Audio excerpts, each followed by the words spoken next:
Hello guys, this is the Honest Reviews and we're about to do another dramatic reading. Okay guys, introduce yourselves. GoldenEye 0019. You know who I am. I'm What's up, my digs? And I'm Multi-Anime Fan 89. You guys all know who I am. Yes, and today we are going to be reading We Will Always Remember.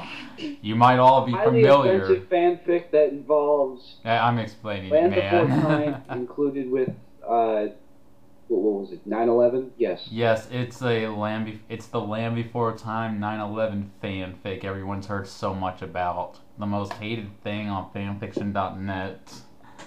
Yeah, we're here to talk about the messed up, fucked up fanfiction called the goddamn, the Land Before Time, or the Land Before Time, what was the title again? 9/11. The 9/11, that's At least right. he doesn't want to fuck a boat. Okay, now let's get started with this fanfic. I'll go first. September 10th, 2001, 6:32 p.m., Battery Park, New York City. It was mid-afternoon in New York City. Although things seemed relatively normal, it would soon prove not to be, because September 10th was the scheduled day for what could possibly have been the most important science experiment in history. Today was when a group of scientists from around the planet was attempting to use a device that could bring living organisms from the past into the present. Okay. But the design of it was government secret. I think you're forgetting a word there. And okay, you do not start a sentence with the word "and." That's stupid and turns into a fragment. Yeah. And okay. And now was the time to test it. Thousands of people who had formerly been invited to the project were crowded around a generally large space in the center of the park. Excitement filled the atmosphere as the American biologist, assisted by an Australian physicist, brought the device in the center of the crowd. The American one said, "Attention, New York." Wait, at New York? He's addressing this to New York? I thought it was a government secret and they were only having a select few people look at it. Fail story plot. Everyone quickly got quiet as he started. Jerry Adams. I want to say Jerry Lewis somehow, you know? That sounds extremely Australian to me. Jerry Adams, you know? Yep. Along with my trusty assistants, Dennis Evans. Very Australian. Yeah, well, this guy has two first names. It's retarded. Are going to release the device on the ground and send it to the 70 million BC. Once we do, we will locate 7 premature chosen dinosaurs to come and witness the modern world. What? That's a smart idea. The audience cheered. Especially since you're bringing it out to the public. That's a really smart idea. How do you know that this is not a lethal thing? I have no idea. Why does this shit remind me of the We're Back, a Dinosaur story? Yeah, except the plot makes absolutely even less sense. Who would send a time machine that goes directly to 7 premature dinosaurs? The audience cheered after that. One more thing, Dennis said to the crowd. If any of you feel tempted to leave due to the presence of dinosaurs, feel free to do so. I and other scientists from around the world have had heavy training to handle any type of dinosaurs that may act vicious or violent from the new atmosphere of what? Does that include being eaten by the Jurassic Park Tyrannosaurus Rex? Because that thing would have eaten you already. Yeah, and what kind of government funding trained scientists to handle dinosaurs. It's Australia. They do plenty of crazy Oh shit. no, we're in New York. I know, but they're Australian scientists, I thought they said. One of them is Australian. Okay, but let us assure you that we will contain the dinosaurs if needed. Really? Well, that must be highly needed because they quite possibly could be lethal. Yeah, I mean, what if a velociraptor came through there? Then what? Fucking idiots. Yeah, what if no offense to Australian people, but a good majority of people down there have some crazy shit going down. Yeah, I mean, what if the velociraptors from Jurassic Park comes by? What if that happens, you know? That'd be awesome. That'd be the end of the story, then we wouldn't have to read it anymore. Okay, let me see. Go Velociraptor from Jurassic Park! He then set the device on the ground. Everyone fell silent as he and Jerry set the time coordinates. Once that was done, Dennis pressed a button that caused it to instantly glow a bluish-yellow color. In other words, it's green. A few seconds later, it instantly disappeared with a small puff of smoke. A couple of moments later, the crowd cheered in excitement. The world's first successful time travel experiment had just been done right in front of their eyes. Are you fucking kidding me? No. No, that's bullshit. How do you know that they just didn't put a little explosive in there with some fancy light shows?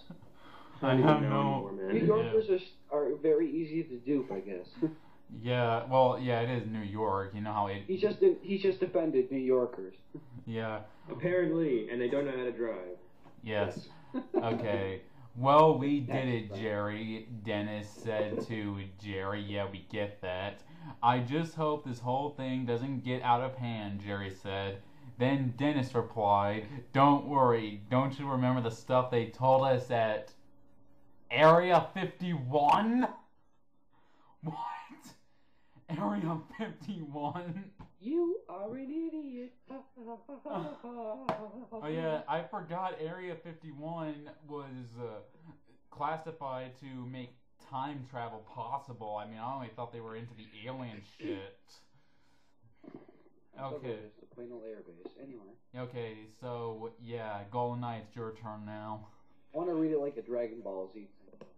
Meanwhile, in ancient New York, Littlefoot and friends were playing what was the Great Valley. What was then the Great Valley? They were having a game of tag when Littlefoot was hiding from the others behind the thick bushes. Some think that. I can't talk like that. But roughly a minute in, he decided, he suddenly noticed blue electrical sparks starting to accumulate into a sphere. He thought, what is that?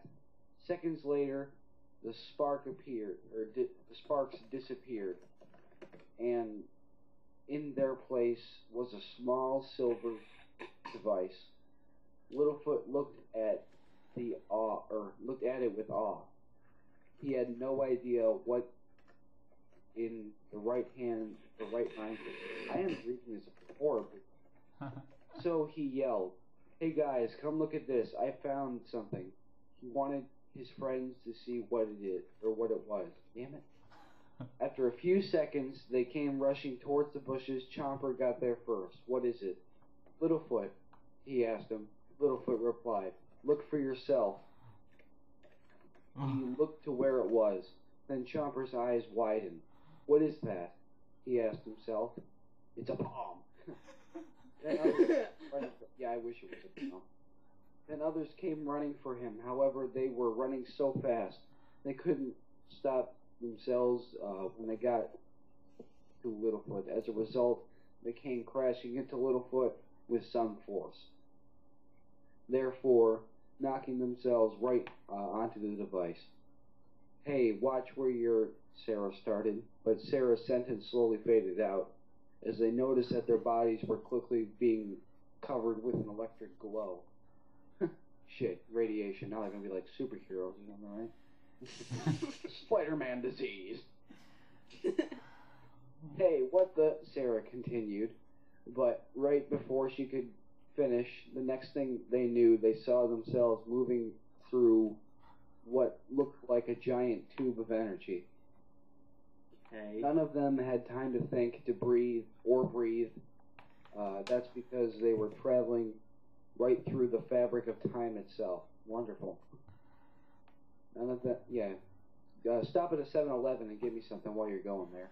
None of them had even the slightest clue of what they would see next. Okay. Ben, your turn. Oh, joy. I can't fucking wait. Let me read. New York City. Meanwhile, in New York, everyone there held their breath as they saw more blue sparks beginning to accumulate into a sphere. About 2 seconds later, it vaporized, leaving a burnt circular mark on the ground. And in its place, of course, they spelled course wrong. Here's the question that I gotta ask. How did they know that they were going to bring back 7 dinosaurs? How did they know they were going to bring back anything that was living at all? I have no idea. Plot holes, people. Yes. It's called, and also he can't spell because course in this case, he uses the word course as in coarse language. But apparently he can spell accumulate, but he can't spell course. How the hell is that possible? I don't know. Anyway. Well, course as in like rough, I guess. I don't know. Yeah, course as in rough, not course as in, oh, course, whatever, forget it. Was Littlefoot, Sierra, Ducky, Petrie, Spike, and Chomper. Ruby wasn't there, but she was in the mysterious beyond with her parents for her Star Day celebration. Littlefoot slowly opened his eyes. Once he did, he got a brief look on his surroundings. That doesn't even sound right. And gasp. No longer was he surrounded by lush trees, fertile soil, and emerald-colored grass. Now he saw tall buildings of steel and concrete, a giant ocean to the far left of where he was, and of course, because he spelled course wrong again, hundreds of people. He got frightened very fast. Then what he did next would inevitably kill them all. Yes, would inevitably change nearly all forms of life science forever. Out loud, he said, "Where am I?" Everyone shuddered after that, okay? Like all at the same time. No one could believe it. Did a dinosaur really just speak human English? Then the other stood up and had the same reaction as he did. Frightened. That's not even a sentence. Can you make freaking sentences, for God's sake? That doesn't even make sense. Okay, dude. He spoke English. Let me try this again. If you can spell the word accumulate, and if you can make sentences before, why can't you make sentences now? Did you just lose all your grammar? Yes. In fact, Littlefoot actually tried to run away from them, but then Jerry faithfully said to him, "Wait, did you actually speak?" Littlefoot stared at him for a second and hastily replied, yeah. Then Jerry thought in his mind, "Great Scott! I mean, good God! A dinosaur speaking human English? This is probably the greatest discovery in science yet." So then, seeing as they weren't going to harm them, Sierra spoke up. Where are we?" Respectively, Ducky replied, "I'm not sure, but it looks like we're in a giant maze of rocks." But then These are like the worst scientists in history. They don't even have like a safe testing ground. They just do it right in the middle of like Times Square or something. This is some That's what bullshit. she said. Yeah. But then she slowly looked at them more closely as she continued, with straight edges and narrow separations, and all of a sudden I'm not so sure. So then Dennis the Menace came up to them and said, "Young one." Nah, I just wanted to add that in. "Young ones, I'm afraid there's no easy way to tell you this. You're in the distant future." They gasped after that statement. Then, after a brief moment of silence, the crowd around them started to get chatty. Dinosaurs in the modern era? It'd be the biggest news of the century, or the millennium even. "Here, come with us, young ones," Dennis said to them. He and Jerry led them away from the crowd.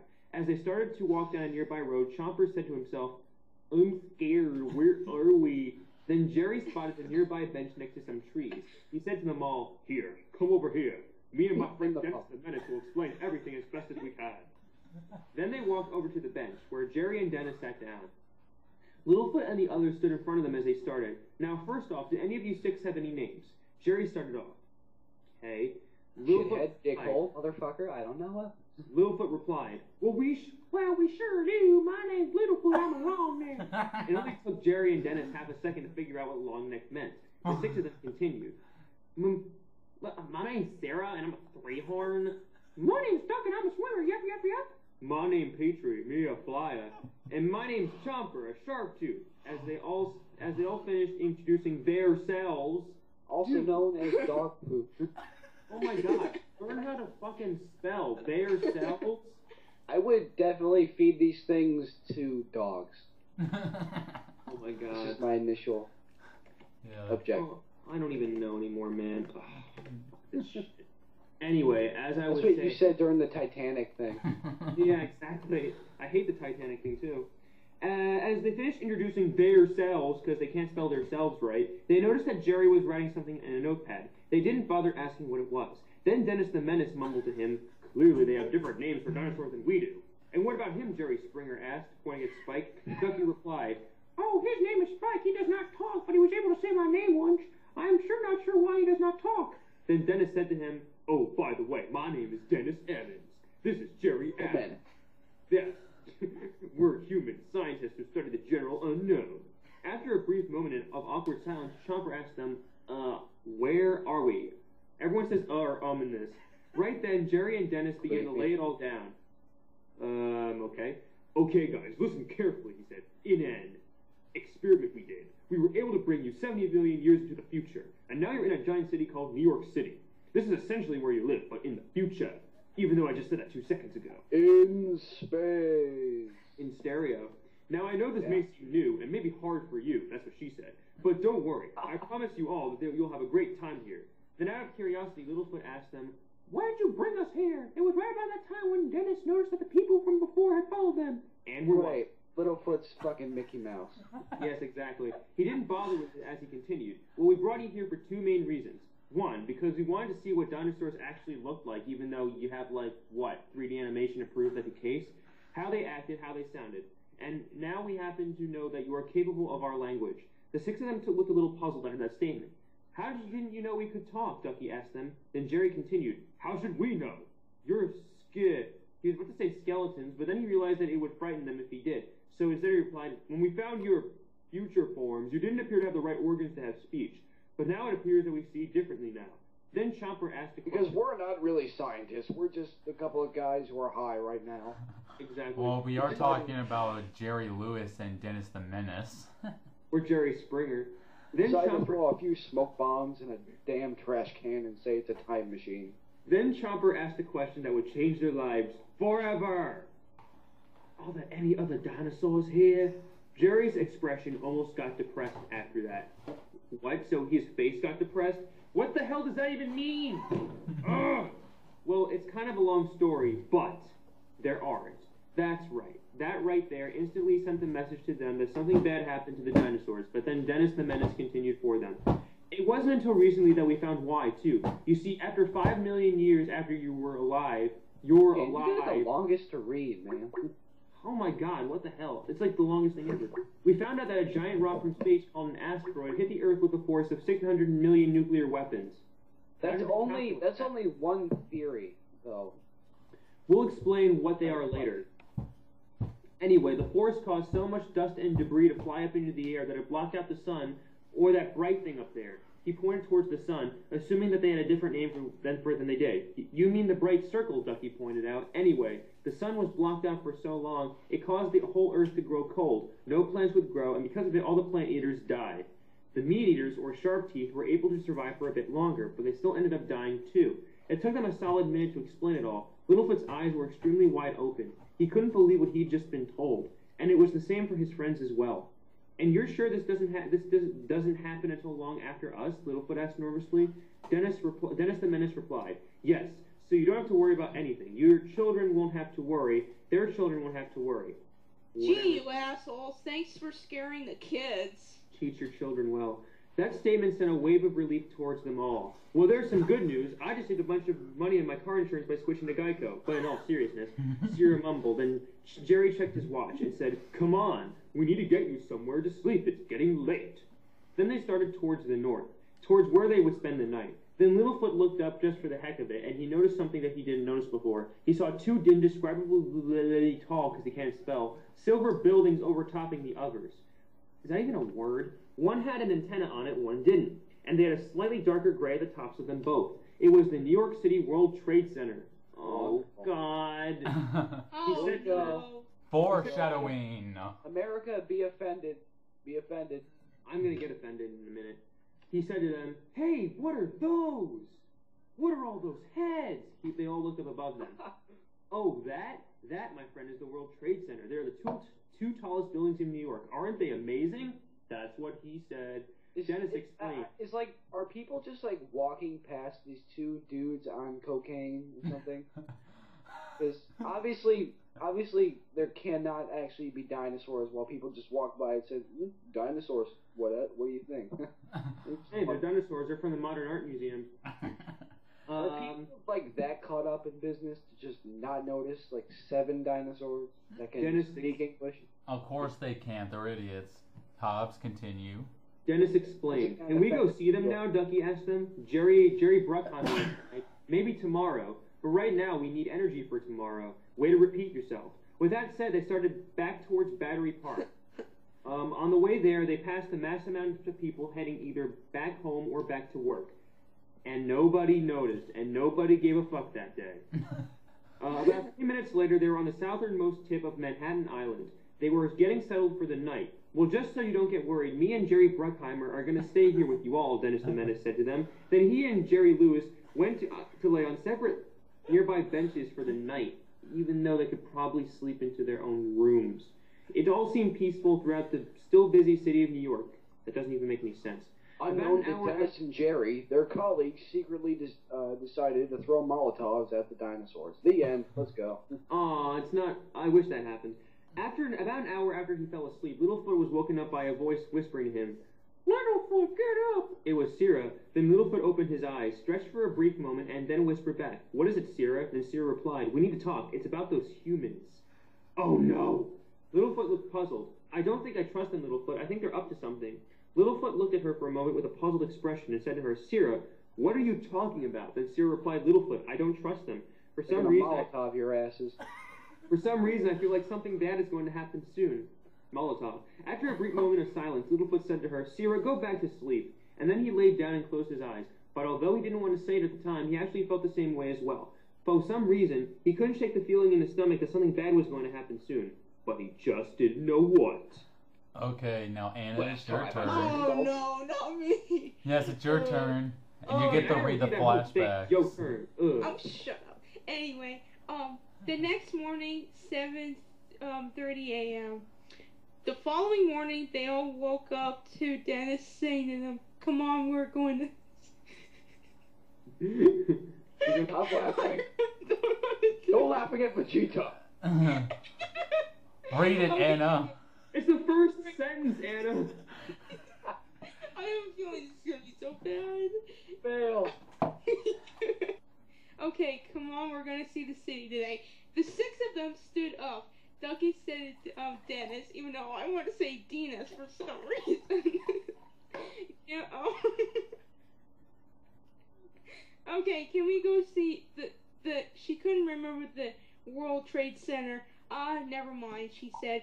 Then over the next 10 minutes, Littlefoot and the others ate some leaves on the nearby bushes for breakfast. Okay, you know, if some of the dinosaurs ate some of the plants in one of the sidewalks or whatever, that wouldn't be good. It would probably have piss on them, knowing New York. Yeah, and don't forget, there's probably one of the leaves are poisonous. Just want to point that out. And then a random street vendor said, "Shoot it! Holy shit!" Okay, Anna, continue. Okay, anyway, well, Jerry and Dennis shared a granola bar. Wait, what do you mean by share? Do you mean by, did they, take a piece or eat it together? Because if that's by the case... By granola bar, he means his penis. And by penis, he means... No, if this is the case, then are they gay or something? Of course. Of course. Anyway, okay, nothing against gays, though. Anyway, after that, they started down the road to explore the unknown. Within a minute, Littlefoot remembered the last night and said to Jerry, "Hey Jerry, have you ever gotten the feeling that something was off? That something's about to go wrong, but you don't know what?" Jerry looked at him for a moment and said, "I know what you mean. That's exactly how I felt after my mother died 2 years ago." Okay, if you wanted to make this emotional, could you add a bit more dialogue? Or better yet, you could just start saying penis. Or better yet, don't write it at all. Yeah. Anyway, you could have made this scene more emotional if you want to feel sorry for Jerry. But anyway, you could make it more emotional if it was a sex scene, but yeah, horribly funny. Yeah. Anyway, right after he said that, Littlefoot stopped dead in his tracks. A flood of unwanted memories came rushing towards him about his mother. Mother was. Don't you mean who? Not was. Ugh. Don't you mean who? Not was. Anyway, was brutally murdered by a deadly sharp tooth. Who wants to read the flashback? You have to do it. You have to read all the way to the next time zone. Oh man. Anyway, flashback. Littlefoot was standing in front of his dying mother, laying on the ground after she was wounded from the sharp tooth. It was raining hard. She was on her last words. That did not make any sense. That did not make any sense. That did not make any sense. Don't you mean she was saying her last words, not on? Anyway, dear sweet Littlefoot, do you remember the way to the Great Valley? Littlefoot was ready to sob. I guess so, but why do I have to know? You gotta be with me. His mother replied, I'll be with you, Littlefoot, even if you can't see me. Littlefoot was a bit confused. I'm sorry. You're trying. Sorry.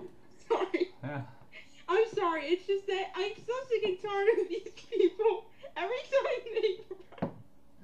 Yeah. So now, not only is this person bringing disgrace Continue. to American Come on, people. Anna, you can do it. Yeah. I'll leave your Only face. a few more. Yeah. So not only is this person bringing shame to the American people, but apparently disgracing one of the most memorable moments of the animated movie. Don Bluth is rolling in his grave. I don't even He's think dead. he's dead yet. Oh, He no. will be rolling in his grave later. Anyway, I'm sorry. It's just every time some of these fan fictions try to make the scene so emotional, it's just they don't do it right. And you know, like, and I bet you the writers who wrote the first film actually did this more beautifully than this person did.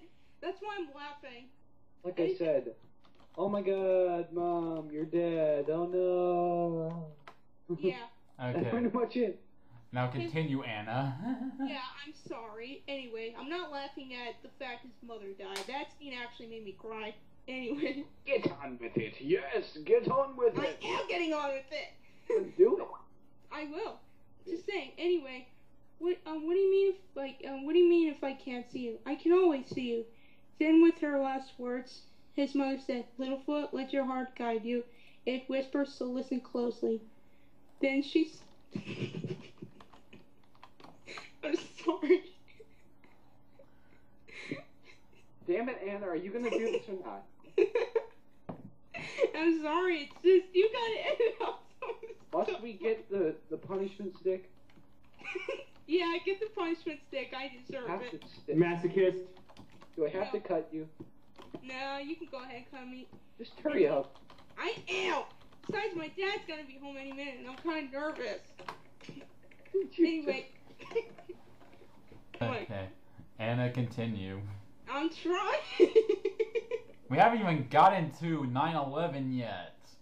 I'm trying. We're not gonna end this any quicker if you won't stop Okay. laughing. Damn. Okay, then she slowly closed her eyes, and she finally just lay there, dead.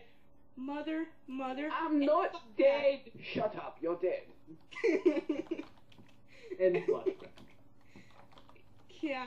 Okay. Oh man, now I have to read this. No, this is why I keep laughing. Anyway, end flashback. Littlefoot finally snapped out of it when Jerry said to him, "Hey, Littlefoot, you okay?" Littlefoot lightly shook his head and replied, just having some unwanted memories." Bullshit. Okay, none of them bothered with responding with that because they knew it would be probably painful for him. However, He served 3 years in dinosaur Vietnam. However, little did they know that was a little what?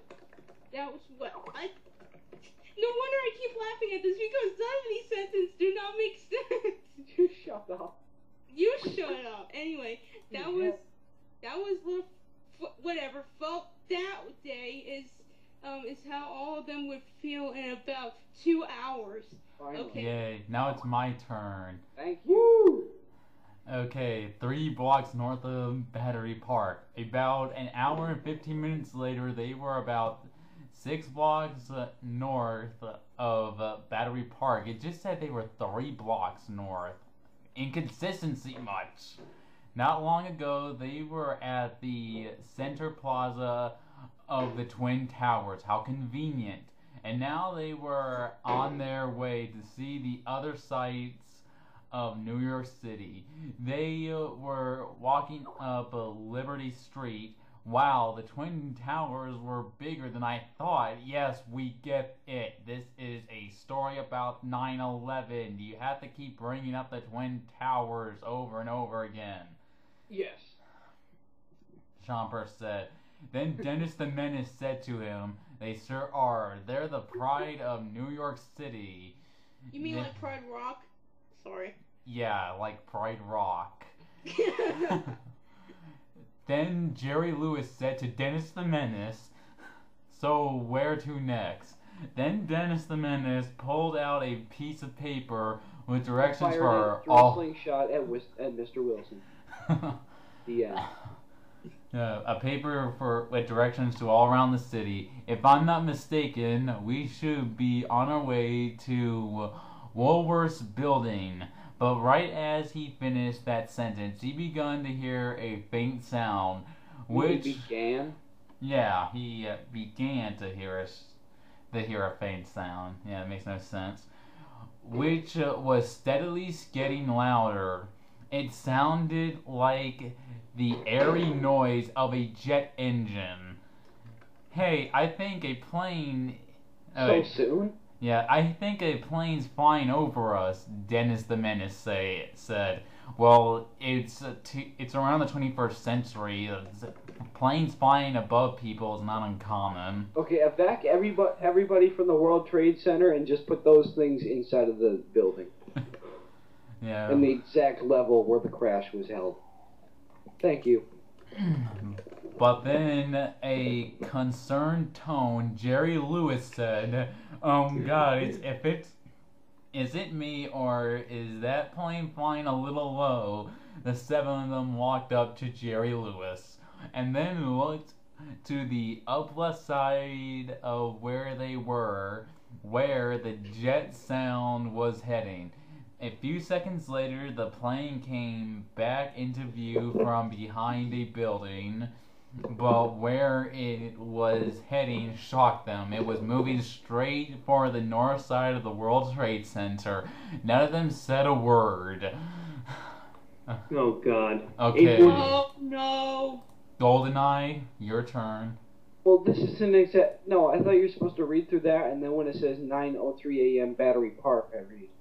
No, it's a different time zone. It's now 8:46. That's your... Well, it's not a Yeah, it's a different time. Fuck you, then. At that moment, with a huge boom sound, the front of the plane literally sliced through the top of the World Trade Center. It exploded half a second later. The explosion pierced through all 7 walls of the North Tower, no shit, in a huge dust and fire-filled fireball. Jesus Christ! Ken exclaimed. Well, I try to do the best Aussie thing I can. Let's see here. The other 7 of them gasped loudly. They really just see what... Wait, did they really just see what they thought they saw? What just happened? Chomper exclaimed with a worried voice. He explained. Dennis solemnly replied, I think a plane just slammed into the Twin Towers. Really? I mean, you just exclaimed that you saw it slice through one and explode a few seconds later. Really now.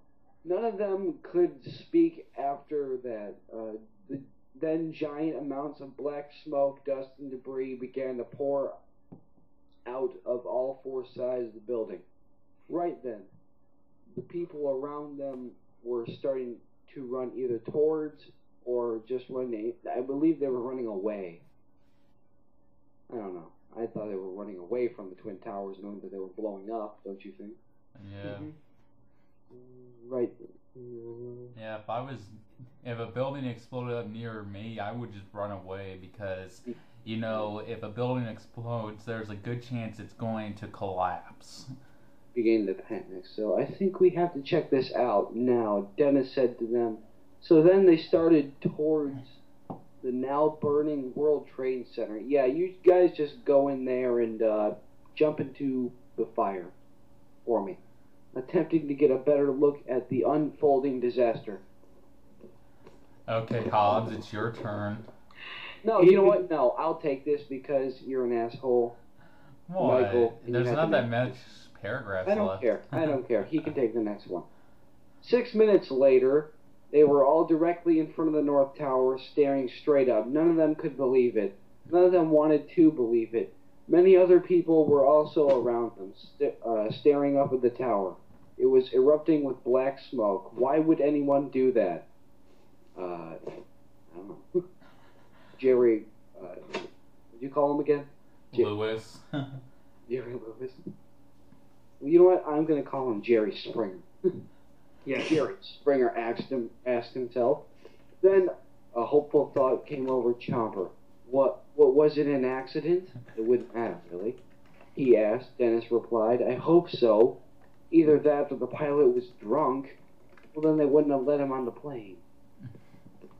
Then Littlefoot asked him, is there anything we can do to help? After a brief moment's silence, he replied, I'm afraid the only thing we can do is stay as far away from here as possible, even though you walked directly up to it, as you explained before. Right then, they started away from the burning tower. But then they found that they couldn't keep their eyes off of it. Littlefoot and his friends hadn't been in the 21st century for long, but they did know that something had gone horribly, horribly wrong. This is just like the biggest slap in the face to Americans. I'm serious. 2 Australian scientists walking with 7 dinosaurs up at the now destroyed one of the Twin Towers. For no reason. The fuck, man. And now they're just walking away, not running, just walking away from it, saying, oh, I hope it was an accident, even though tons of people died. Fuck that. Okay, Hobbs, are you still there? Yeah. Read it. 9:03 a.m. Battery Park. 11 minutes later, Jerry, Dennis, Littlefoot, and his friends had gotten back to Battery Park. They decided They decided to stay out of harm's way because of the scale of this disaster. They were still staring straight at the burning North Tower. The only thing that any of them could think was, why? Why? Little did they know that the disaster was going to get far worse. Out of nowhere, they were beginning to hear a faint, airy sound of another jet engine, and this time, slightly lower than the last one. They looked to the south and saw the worst thing possible at the time, a second plane speeding towards the South Tower fast. Boss, the plane! Another plane's coming! Shouted Dennis. They all stared at the quickly growing in length away air... What? No! Oh, God, aircraft. I can't even read this because it's so bad. It's going to strike the South Tower, shouted Jerry Bruckheimer. Then seconds later, it happened. They saw the plane move literally right over them and then slammed into near the middle of the North Tower. Or South Tower, sorry. What? As soon as it entered the building with an enormous what? Enormous penis. Enormous whatever. It exploded into an enormous ball of fire. So maybe it is Jerry Lewis and the Great Balls of Fire.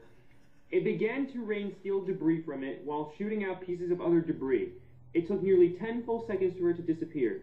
Littlefoot and the others were left completely speechless. They stared at the South Tower with their mouths hanging open as the fireball disappeared, and as this happened, they could hear New Yorkers everywhere beginning to panic worse than before. Okay, that's not even grammar. That's not even grammar. They were screaming, running aimlessly, and some were taping the disaster. Guys, Jerry started, I think we're under attack. No shit. Schlock. After a brief... people were suddenly noticing the 2 Australian people and the 7 dinosaurs eating ice cream. Then, after a brief... I wish they would have made a scene for that.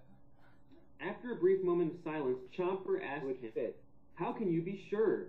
Then Jerry thought for a moment and said, "If a sharp tooth bit you twice, would it be an accident?" No one bothered commenting on that, but right then Sierra remembered something that made her shudder slightly.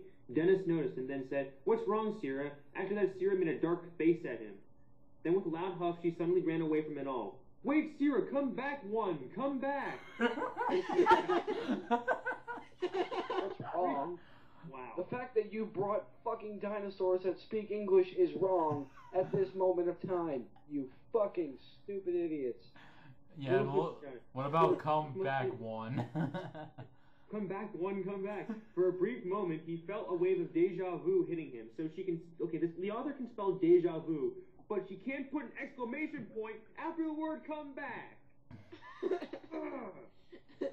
Then, he suddenly started to run after her. She was heading towards a nearby road with many people running past her. About 30 seconds later, Sierra stopped at a street corner to catch her breath. Then Littlefoot came up behind her and said, "Sierra, what's going on?" She then hesitated for a moment and said, "Littlefoot, it's them. I knew this happened. I knew I shouldn't have trusted them." Littlefoot thought for a moment, and then he remembered the night before. He then lost his train of thought for a moment when someone accidentally ran into him. But then he said to Sierra, "Look, Sierra, I know this is a bit new for you. I am too. But how could they have seen this coming? Look, why are they using so many freaking... I hate contracts. They're coming to get you, Clarice. Look, if we're going to survive this..." He then looked around at the panicking people. "All of us, we need to stick together." Sierra thought for a moment, and then she looked up at the burning World Trade Center, and Littlefoot was right. How could have any of them seen it coming? She then said, "All right, Littlefoot, you're right." Okay, Anna. Oh, I'm so not ready for this. Vince, stop reading it in epic voice because you're making me laugh. Sorry. It's fine. This is a serious matter, Anna. Someone is stupid enough to put dinosaurs in the middle of 9/11. For some reason, it's making me laugh because it's so stupid. You get your ass on that text and start reading. You get your ass... Actually, my ass is already on my chair. Get it back in the kitchen. No, I already emptied it. Just read it. Just read it. Fine. Ugh. Anyway, shut up. Okay, 9:57 a.m. Top of the Woolworth building, whatever. About 27 minutes later, they were all in the top of the Woolworth building. About 2 blocks north of the disaster zone, they feared the disaster was getting too dangerous, so they got away from the site. They were all staring at the dying towers with fear. However, they have no clue of what was about to happen to them. Out of seemingly nowhere, a loud crumbling noise, could be heard from the south. Okay. Ugh. They all looked at the Twin Towers and what? I'll shoot over with Twix. Yeah, go ahead. Anyway, what many New Yorkers feared. Hang on. They all looked at the Twin Towers and what many New Yorkers feared. The South Tower was crumbling to the ground with massive amounts of steel, concrete, and debris. Are you sure that's really how you spell debris, by the way? Because I don't know if that's really how you spell it. Okay, at least the author got that right, because I was a little worried. Anyway, and debris raining out from all sides as it descended. "The building's coming!" Jerry suddenly shouted. "Will you stop pointing out the obvious? No wonder you're making me laugh." Ugh. Wait, what did you say?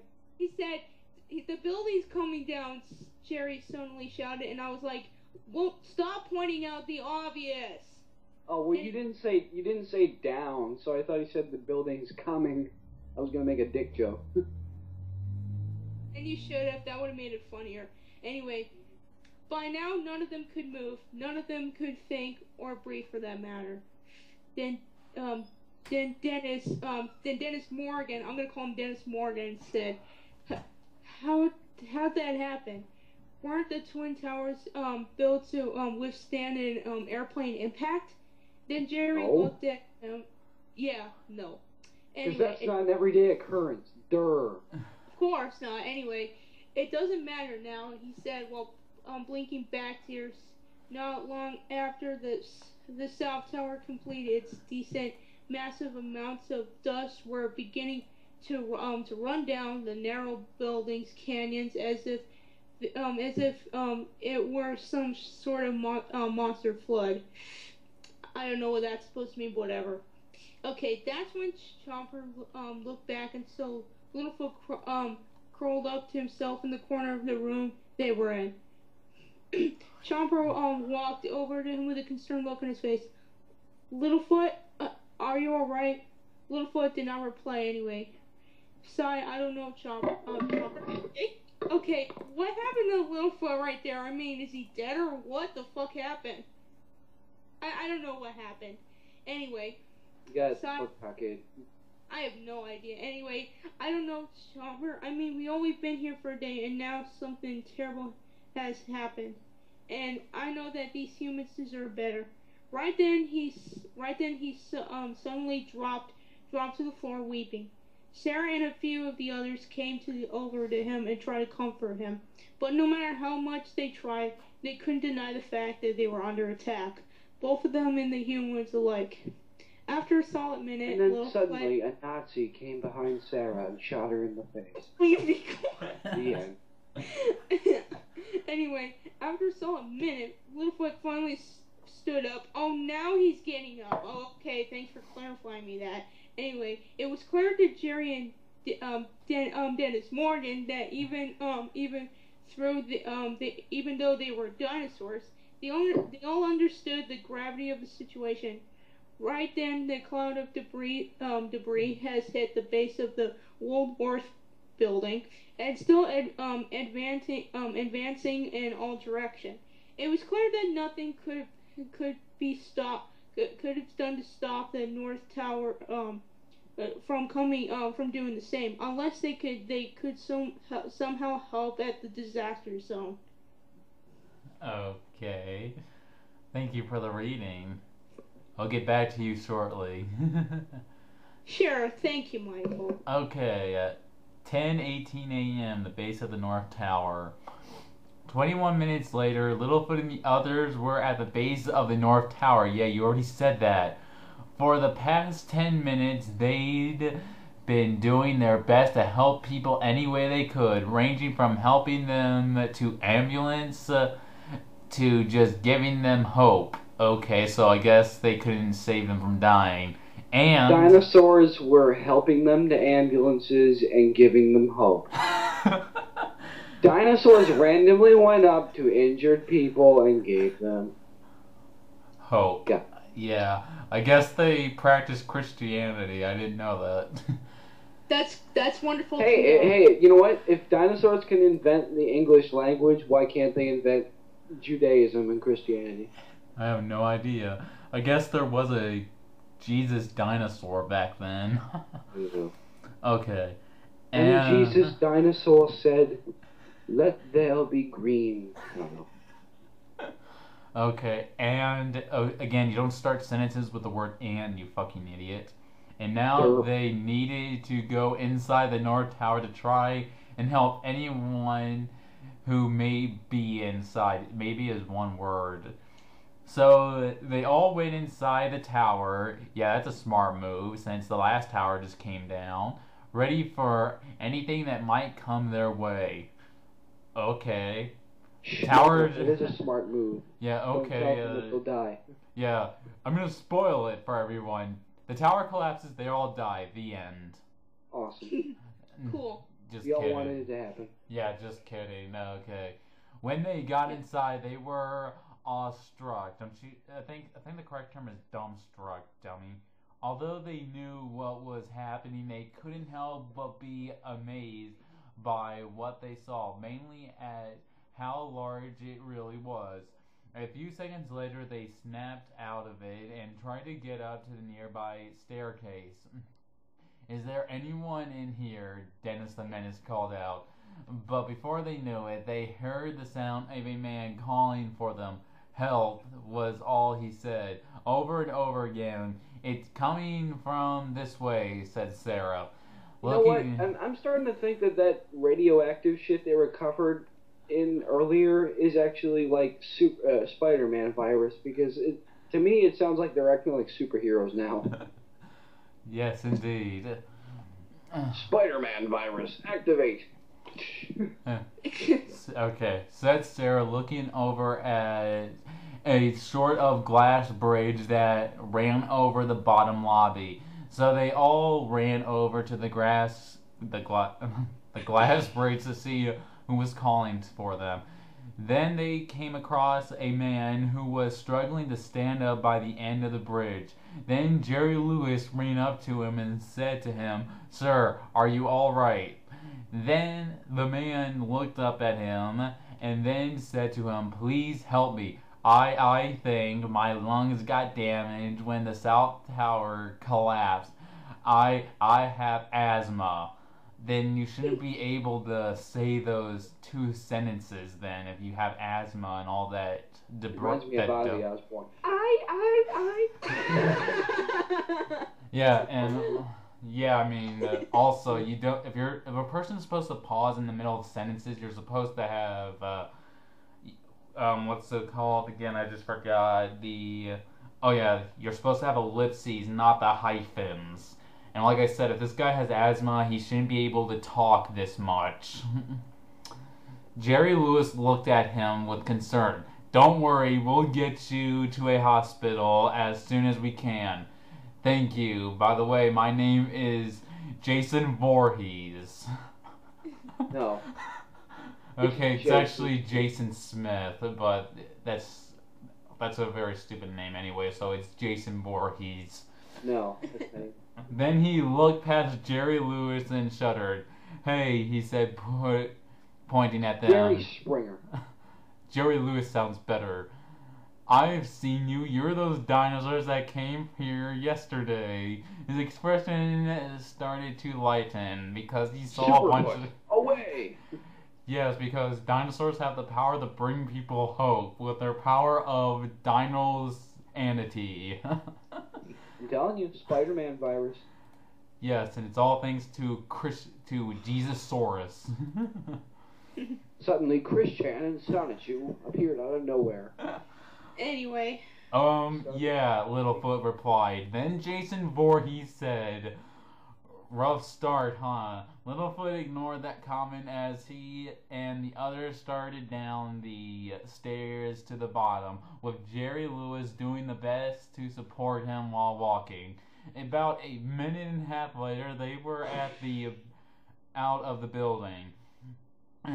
There were firemen, police, and paramedics everywhere. They were all doing what they could. Jerry Lewis then helped Jason Voorhees to a nearby ambulance. He said to one doctor, "Please help him. I think he has damaged lungs from the smoke." Well, he did say he has asthma, so he should be dying of breath. And besides, he is Jason Voorhees. If you help him, he's going to turn into a serial killer. He then coughed from the air. What? He then coughed from the air? That's stupid. I guess he's allergic to the oxygen or something. Which was still blanketed with ash and dust from the South Tower. Then why did you say... Then you should have said he was coughing from the smoke and ash, dummy. He said... Oh, so the doctor replied, "Yes, sir, we'll have him to a hospital within 15 minutes.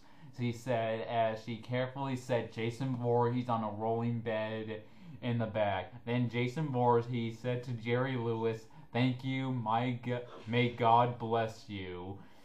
Oh, we don't need God, we have Jesusaurus. And then Jason suddenly coughed up some semen and said, "Rough night last night." That was the last they saw of Jason Voorhees before he went to Crystal Lake and murdered a bunch of teenagers. Before the ambulance sped away down the highway. However, there was a little time to celebrate. because just as they got out of sight from above, a loud and droning crumbling sound could be heard, and he did it again. He started a sentence with the word and it wasn't getting any quieter. Okay, Great, I gotta read the last of it. no, you don't have to read the last of it. You just read those 2 paragraphs. Just the last of it. Anyway. I'll save you the trouble if you want. No. As soon as they looked up, they saw what they'd been dreading. Horrible grammar. The North Tower was crumbling from the top down, again with massive amounts of concrete, steel, and debris flying out from the sides of the building. Descending fast, Littlefoot, with his eyes wide open, shouted, "Let's get out of here. Let's get out of here, guys!" Superfoot. To the right, okay. With that said, along with thousands of others, ran directly away from the collapsing building as mountains of debris fell. Littlefoot could only think of one word: why? Within about 8 seconds, the North Tower... You know what? The only thing I can be thinking of is why, too. Me and Littlefoot really have something in common. Why was this made? Within about 8 seconds, the North Tower completed its descent to the ground. Okay.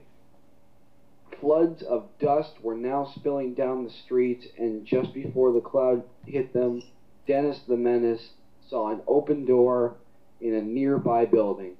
"Quick, in here!" They instantly began to run for it. Luckily, they all got in before the cloud of dust hit them.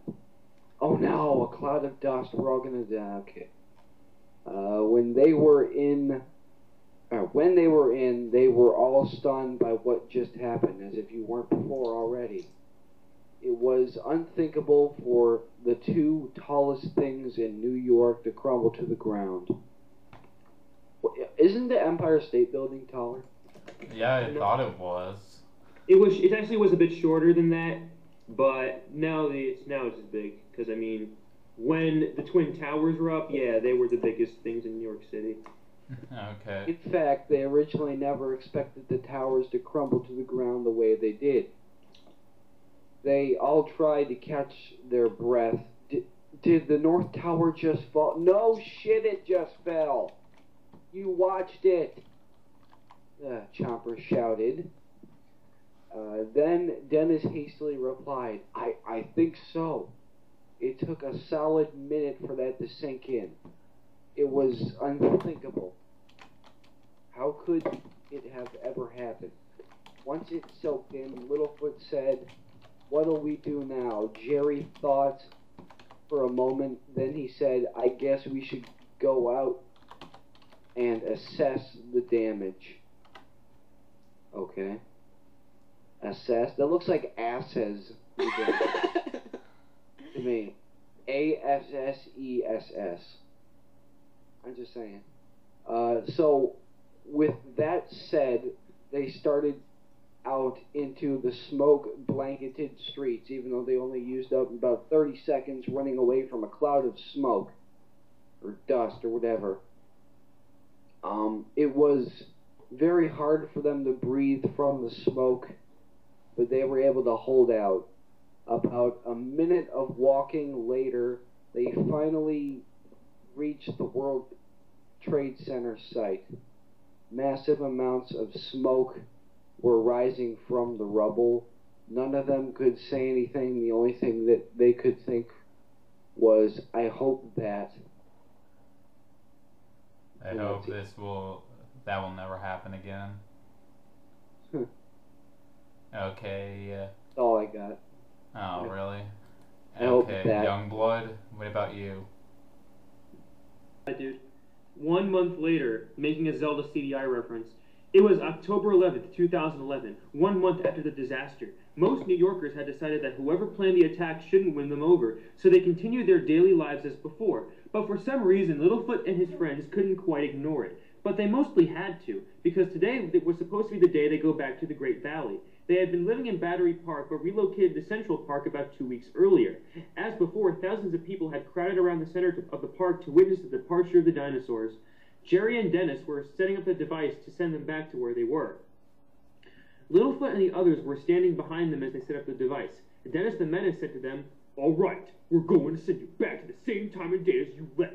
That way, it'll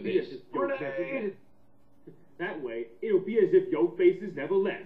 Littlefoot was then told to step onto the device to go back home. Before he did, Jerry said to him, "Look, sorry you had to see that happen when you first got here." Right then, everyone around them fell a deathly tone of silence. Okay? Even the birds and the wind seemed to stop when he said that. So what, he's God now? Is he Bruce Almighty? It's okay. Oh, I just hope that humans have a good future, he said. Jerry smiled at that comment. Hold on for a second. Judging from what I have learned from the movie Back to the Future is that they probably altered history by doing that stupid time travel shit where they made 9/11 happen. So goddamn those Australian scientists. It's all their fault. And also, let's see. After that, one by one, Littlefoot and his friends stepped onto the device, or into the device, and were warped back to the year, 70 million BC. As before, they saw what looked like a blue tube of energy as they moved through time. But for the brief moment that they saw it, they all thought about how lucky they were to be alive and to have families. Gosh. Okay, Anna, looks like you have the last paragraph. Right, we're Great Valley right here. Yeah, Great Valley, 70 million BC. So my last part, Great Valley, 70 million BC. Back in the Great Valley, near the center of it, many bluish-yellow sparks began to accumulate into a large ball of pure energy. After 3 seconds, it disappeared in their face. Were Littlefoot and his friends That's not the only thing that went in their face. Yeah, of course not. Okay, they opened their eyes and stood up. None of them said anything. They noticed that it was a sunset and almost time to go home. As much as they wanted to stay together, they all walked back into their nest, where they rested until the next morning. And in that time for the rest of their lives, they'll never forget the tragedy of September 11, 2001. The end. Dedicated to all the victims of 9/11. What the fuck? Did this feel... No, not dedicated to them. This is... Did you guys I feel... want an American M14 driving an American SUV to this stupid fucker's house, shooting him in the face with an American bullet, and going home eating my American dinner. Thank you. Hobbs, what about you? Okay, my final thoughts are... Alright. Disgusting. I have a lot to say. I have a lot to fucking say. Here's the first thing. 9/11 was a national tragedy. I was in my classroom in 4th grade. And did you know what they say to me? They said that America was attacked. And I had to leave by lunchtime. And when I got home, you know what I saw on the damn TV? I saw 2 planes crashing into the World Trade Center. And people died. That is the most insensitive fan fiction, and quite possibly the most ridiculous, strange, and disgusting thing I've ever read. Why would you even for 1 millisecond compare the 9/11 attacks to the land before fucking time? They weren't comparing, they were bringing them in there. I'm just saying, man. You know what, they did it, Those stupid Aussie scientists who brought them into the future. They're the ones who did it. They altered time in this way so that it would happen. It's their fault. Yeah, let's blame the Australians. Australia's fault for making 9/11 happen. But anyway, as I was saying... Those 2 in particular. Yeah, those 2... Yeah, Dennis the Menace and Jerry Springer did it. But anyway, as I was saying, why would you even mix the land before fucking time with a national tragedy? It's like if I mixed All Dogs Go to Heaven with World War II. How does that make any goddamn sense? That would actually kind of make sense, though, because it would be like a war dog. They had those, you know. They did, but still, it just doesn't make any sense. It doesn't. Grand Theft Auto and Pokemon. As awesome as that would be. Okay. That's all I have to say. It's retarded. I hate this stupid fanfiction. I hope the person who made it... You can't ask Anna, because she'll just start laughing, so Michael, No, I'm not going to laugh. Okay.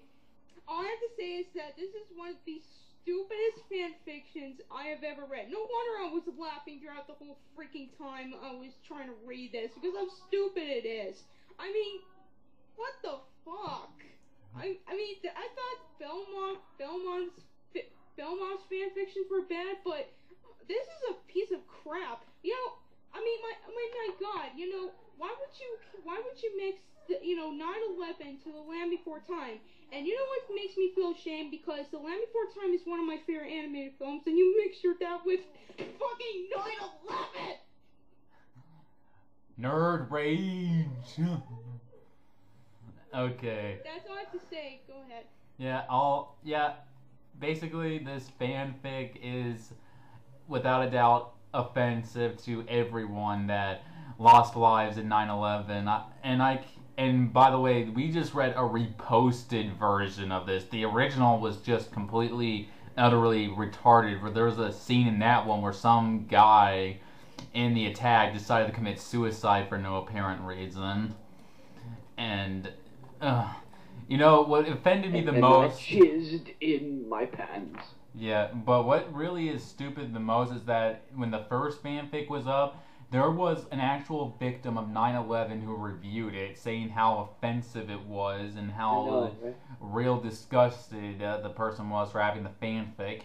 And I thought, and now this guy had the balls to repost it. Even though an actual victim was already offended by it, he reposted it.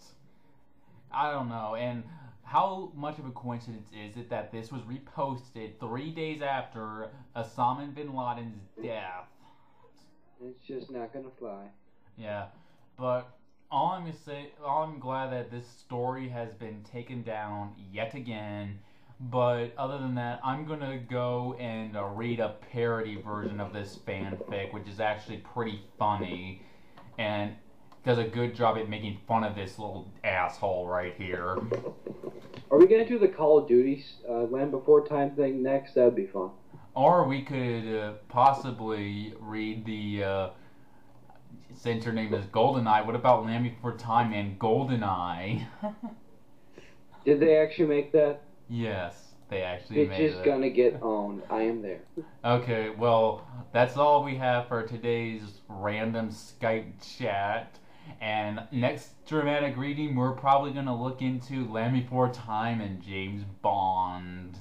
They are going to be destroyed. Yes. Goodbye, everybody. Goodbye.